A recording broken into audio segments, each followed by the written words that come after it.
ఢిల్లీలో వాయు కాలుష్యం పీక్స్ కి చేరుకుంది. పొగమంచుతో పాటు పొల్యూషన్ పెరగడంతో ప్రజలు ఇబ్బంది పడుతున్నారు. చాలా ప్రాంతాల్లో ఏక్యూఐ 400 పాయింట్లు దాటేసింది. జహంగీర్పూర్లో 455, రోహిణి ఏరియాలో 458, ఢిల్లీ యూనివర్సిటీ సమీపంలో 444 పాయింట్లు నమోదైంది.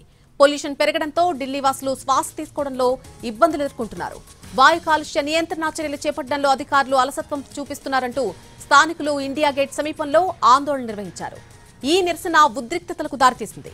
ఆందోళన చేస్తున్న వారిని తొలగించడానికి ప్రయత్నించిన పోలీసులపై కొందరు పెప్పర్ స్ప్రే చల్లడంతో 4 గాయపడ్డారు. వారిని రామ్ మనోహర్ లోహియా హాస్పిటల్ కు తరలించారు. 6 నిరసనకారులను పోలీసులు అదుపులోకి తీసుకున్నారు. మరొక వైపు ఇదే నిరసనలో ఇటీవల చనిపోయిన హిడ్మాకు సపోర్ట్ గా ప్లకార్డులు ప్రదర్శించారు. బీర్సా ముండా టు హిడ్మా అంటూ అందులో రాసుకొచ్చారు. హిడ్మాపై ఫ్లెక్సీలు ప్రదర్శించిన వారిని కూడా పోలీసులు అరెస్ట్ చేశారు.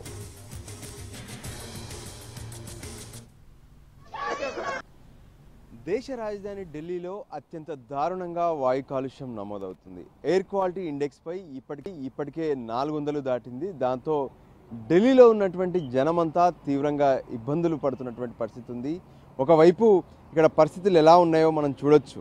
తగ్గుతున్నటువంటి ఉష్ణోగ్రతలు పడిపోతున్నాయి. రాత్రి వేళల్లో కావచ్చు, సాయంత్రం వేళ ఎర్లీ అవర్స్ పెద్ద ఎత్తున ఉష్ణోగ్రతలు పడిపోతున్నాయి. ఆ సమయంలో మరోవైపు కాలుష్యం, దాంతో జనం మాత్రం తీవ్రంగా ఇబ్బందులు పడుతున్నారు. నిజం చెప్పాలంటే ప్రస్తుతం దేశ రాజధాని ఢిల్లీ గ్యాస్ ఛాంబర్లా మారిపోయింది. దాంతో వృద్ధులు, పిల్లలు తీవ్రంగా ఇబ్బందులు పడుతున్నారు. ఇప్పటికే సుప్రీంకోర్టు స్పష్టంగా ఆదేశాలు జారీ చేసింది. ఏదైతే ఢిల్లీలో ఉన్నటువంటి స్కూళ్ళలో ఎటువంటి స్పోర్ట్స్ యాక్టివిటీస్ రన్ చేయొద్దన్న విషయాన్ని స్పష్టం చేశారు.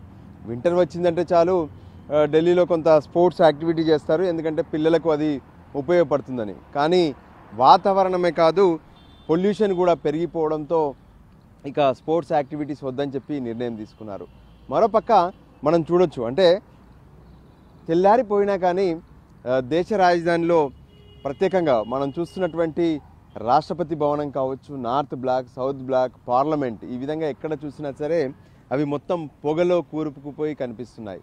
ఎందుకంటే పొగమంచు తీవ్రంగా ఉంది, దానికి తోడు కాలుష్యం ఏకంగా 400 పాయింట్లకు చేరడంతో ప్రతి ఒక్కరు కూడా ఏదో ఒక అనారోగ్య సమస్యతో ఇబ్బందులు పడుతున్నారు.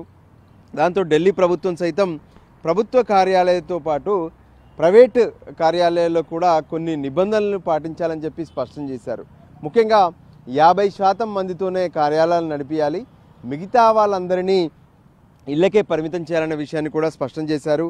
ఇండియా గేట్తో పాటు మరికొన్ని చోట్ల ఆందోళనలు చేపడుతూనే ఉంది. ఢిల్లీ మొత్తం గ్యాస్ ఛాంబర్గా మారుతుంది. ఢిల్లీలో ఉన్నటువంటి జనం బ్రతికేది ఎలా అంటూ ప్రశ్నిస్తున్నటువంటి పరిస్థితి స్పష్టంగా కనిపిస్తుంది.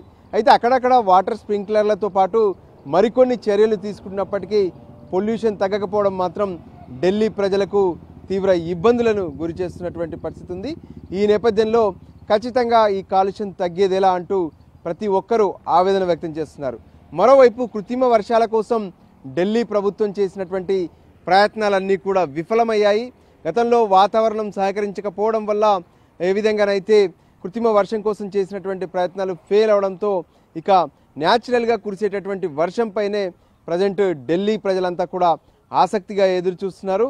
ఏదేమైనా దేశ రాజధాని ఢిల్లీ మాత్రం గ్యాస్ ఛాంబర్గా మారిపోవడంతో ప్రతి ఒక్కరూ అనారోగ్యానికి గురవుతున్నటువంటి పరిస్థితి ఇక్కడ కనిపిస్తుంది. కెమెరా పర్సన్ సంజీవ్తో కలిసి రాజు, ఎన్టీవీ.